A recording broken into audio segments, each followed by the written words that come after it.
I wanted to point out the shape of the black ear shark catfish. They grew a lot. They're probably closing in on 1 foot.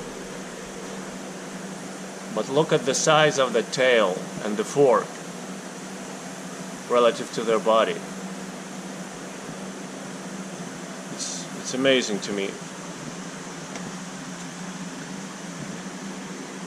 Because of their nervous nature, this guy, they pace a lot along the window, and this guy rubbed a blister on his snout. That happens with them often. See how nervous they are. Even though I just fed them, they're full. So this one is slightly bigger, that other one is slightly smaller.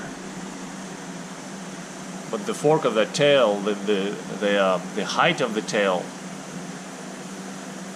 looks amazing to me. I mean, if the tail were laid flat against their body, I would say that'd be probably 2/3 of their body length, if not 3/4. Yeah, I think it pretty much would reach from the caudal peduncle to their head. That's like 3/4 or 4/5 of their body length. Amazing. It looks very graceful and beautiful. Their top fin is, of course, also very tall, and they have extensions on the top fin and on the pectoral fins and on the pelvic fins, just like the paroon sharks do. Paroon shark catfish and black ear catfish are from the same genus, Pangasiidae. And that's not a common name. I mean the scientific name of the genus, Pangasiidae. This is Pangasiidae larnaudii,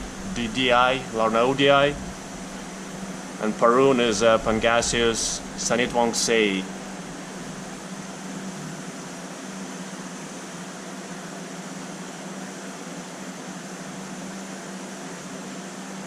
See how they're licking the glass, just going up and down, or swimming laps right along the glass. That's what they do. Now you can compare them to the paroon sharks.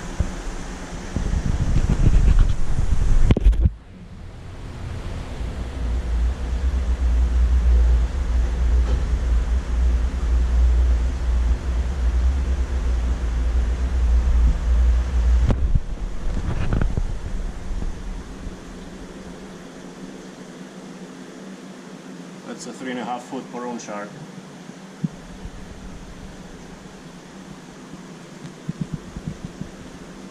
Also a huge tail, but proportion-wise, it's not nearly as big as their as long as their body length. Again, that proportion that I just showed you with the black ears, it may change later in life. I'm just showing you what it is right now, and it looks amazing to me.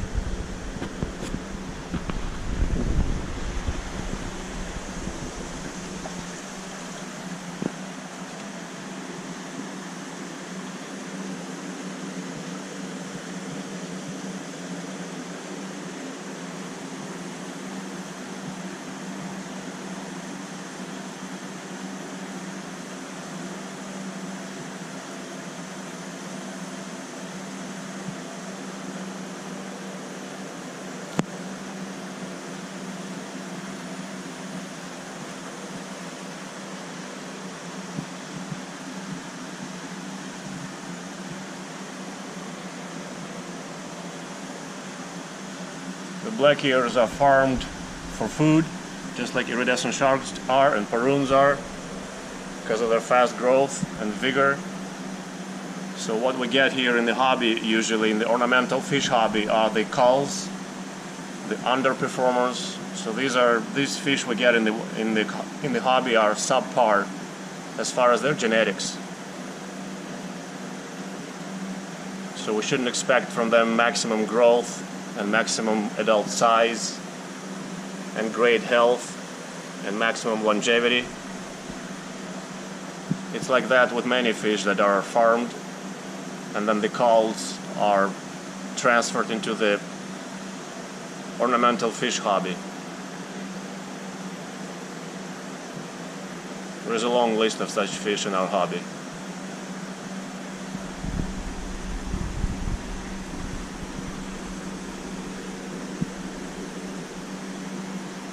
Yeah, this nervous pacing, that's what they do.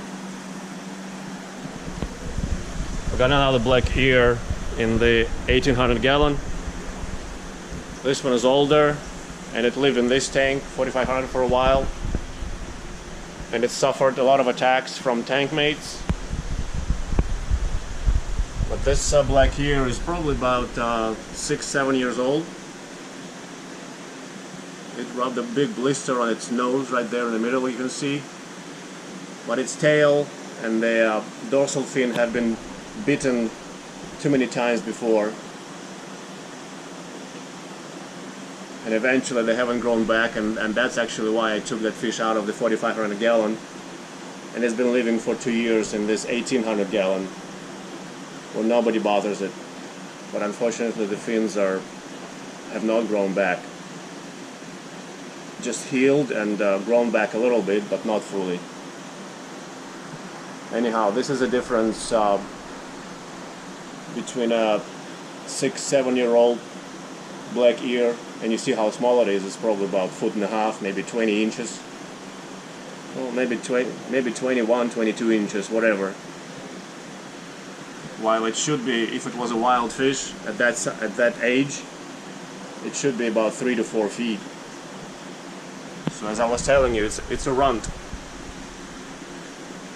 It's a runt from the farming operations.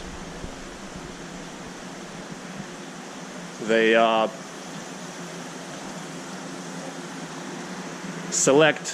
they put fish through selection process, and whichever are smaller size are automatically eliminated.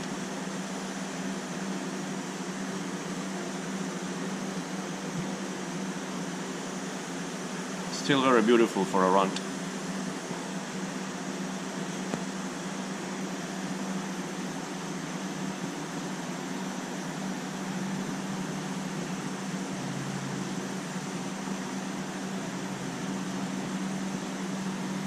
They don't seem to be as predatory as paroons are, or not at all actually. They're more like iridescent shark catfish in the selection of their diet. Paroons are utterly predatory. These guys are not. At least not in in our experience. Maybe in yours it was different. Let me know in the comments. I'd appreciate that.